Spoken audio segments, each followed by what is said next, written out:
Okay, so welcome to Creating Heart Space for Your Soul Story, the still point. So we're in the middle session, and where that some of you will have heard me talk about the potent moment, that moment that with the flower essences or earth essences that I make of creation or before creation, so that moment of infinite possibilities and before, I suppose it's almost like that conception point before all the cells have started to divide. So this is what we're going to try and feel into, is that still point, that deep breath, that point where before like that in breath becomes the out breath, that kind of that still point where there's a lot of movement in it, but there's also, it's that real deep stillness of that alchemical time, the union of all the elements, and that point of letting go and surrender, which happens in lots of different ways, but it can be a moment that is really exciting, but also really fearful. It's always a little bit, but at the end of the day, energy is neutral. It's how we label it. So the meditation I'm going to do today is one of my favorite. It's been a companion with me for a very long time. It's a Thich That Hahn meditation. And some of you are familiar with the couplets of those sort of that mindful meditation of the there's one couplet for the breathing in, and there's another couplet for the breathing out, and then single words. I'm going to do it a little differently this time. I will read the couplets, but there's such a beautiful narrative that goes with this that I'm going to read the narrative. So I will read the couplets, and then I will read, or a pair of couplets, and then I'll read the narrative that Thich That Hahn has written to go with that, because it's beautiful, and he takes us through the four elements. So if you'd like to, I'm not going to use any bells or any indication of beginnings or ends. I'm going to let you find your own beginning and end and beginning, your own still point. When I've finished reading, we'll have about 5 to 10 minutes of silence. We'll just see how the group feels when we reach that point.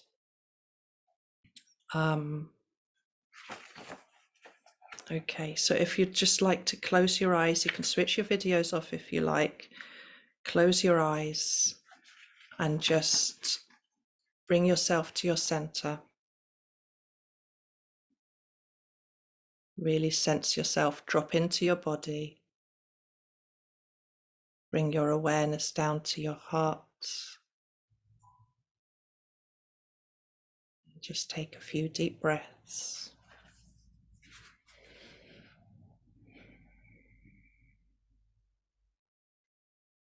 Breathing in, I know I am breathing in. Breathing out, I know I am breathing out. In, out. This exercise can be practiced at the beginning of all sessions of meditation, or it can be practiced for the whole of the sitting meditation session, to nourish body and mind, to quiet body and mind, and to arrive at letting go and freedom. The first breath can be practiced many times until we arrive at the state of oneness of body and mind. We bring our body and mind together so they are one.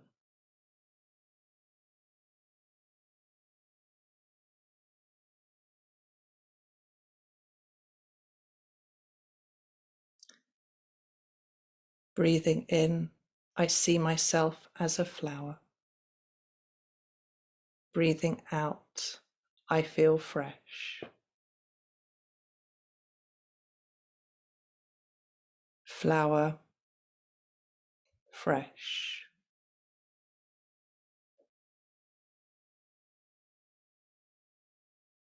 The second breath brings us freshness. A human being should be fresh as a flower because we are all flowers in the garden of the universe. We only need to look at the beautiful children in order to see that. Their two round eyes are flowers. Their bright face and gentle forehead is a flower. Their two hands are flowers. It's only because we worry so much that our forehead has wrinkles. Only because we cry so much and go through so many sleepless nights that dark circles form under our eyes. Breathing in, we revive our own flower nature. Breathing in brings our flower back to life. Breathing out helps us to be aware that we can be as fresh, that we are as fresh as a flower. This is loving kindness meditation for us.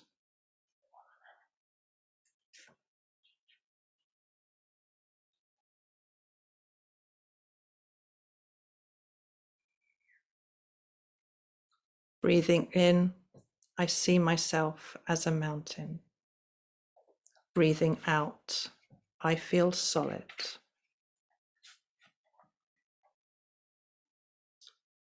Mountain, solid.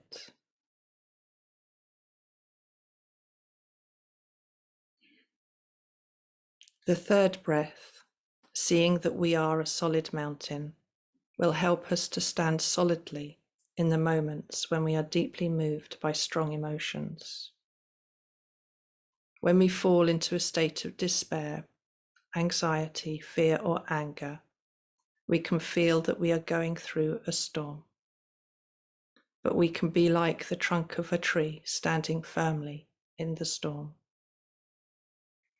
If we look at a tree that is standing in a storm, we see that the branches at the top of the tree are swaying back and forth, as if they could be broken off or blown down by the wind at any moment.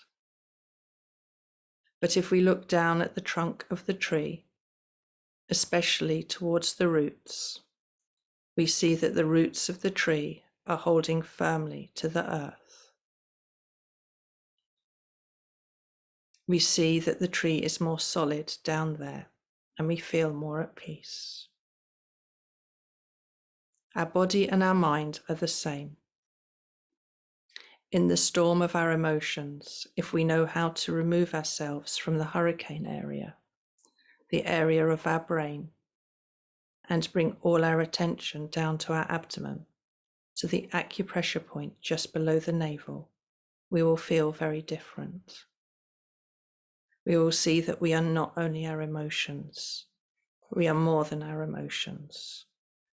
The emotions come and then they go, but we remain. When we are overwhelmed by our emotions, we feel so frail and fragile, and we think that we can lose our life. There are people who do not know how to deal with their strong emotions. When they are suffering too much because of their despair, fear, or anger, they think that the only way to put an end to their suffering is to put an end to their own life. So many people, many of them young, have killed themselves. If we know how to sit down in the lotus position and practice breathing, then we can overcome these difficult moments. We can also practice this breathing in the lying down position of total relaxation. We can breathe in accord with the rising and falling of our abdomen and give our attention wholly to our abdomen. In this way, we are out of the danger zone and we are not carried away by the storm. We should practice like this until our spirit is calm and the storm has passed and we know the danger is over, but we should not wait until our mind is suffering in order to practice. If we do not have the habit of practicing, we will forget to practice when we need to, and we will allow our emotions to overwhelm us and carry us away. We should practice every day in order to have a good habit. And in that way, when the strong emotions come along, we shall know how to practice, to deal with them, and master them. We should also show young people how to practice healing meditation to help them overcome their too strong emotions.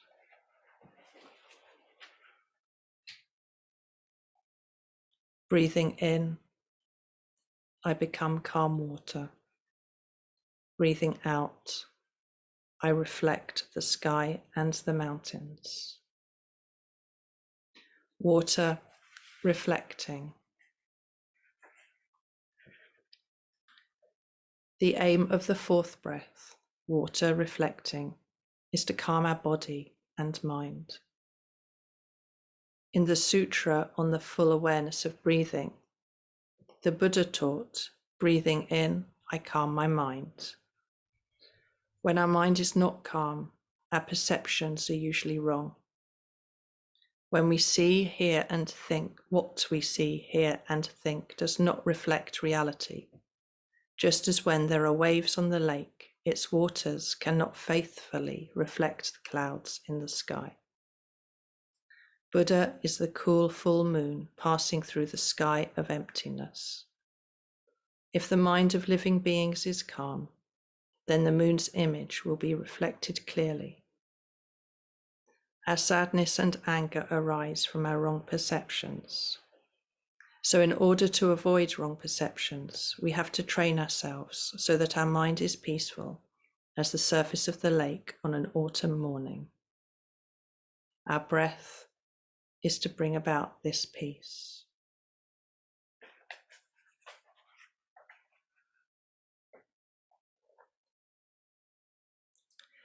Breathing in, I become the vastness of space. Breathing out, I feel infinite freedom.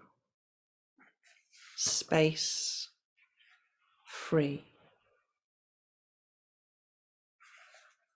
Space, free is the fifth breath.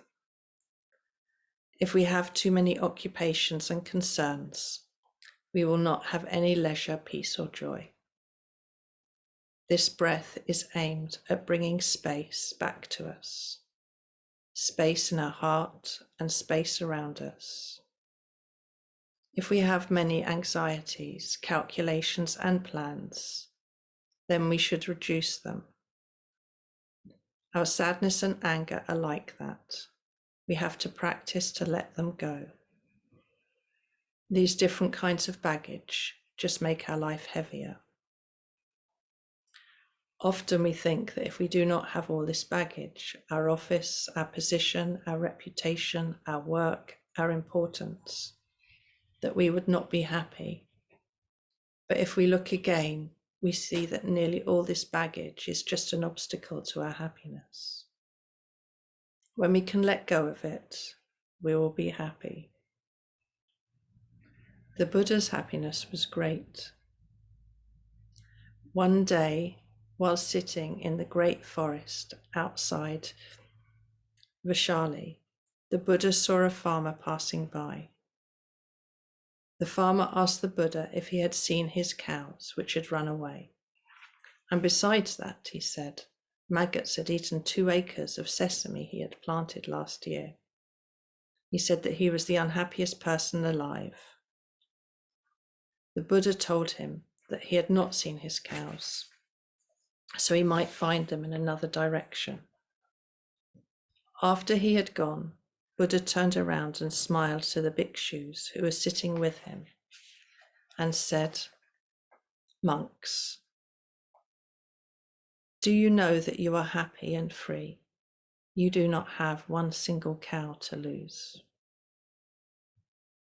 If we practice this breathing, it helps us to let go of our cows, the cows in our mind and the cows outside of ourselves.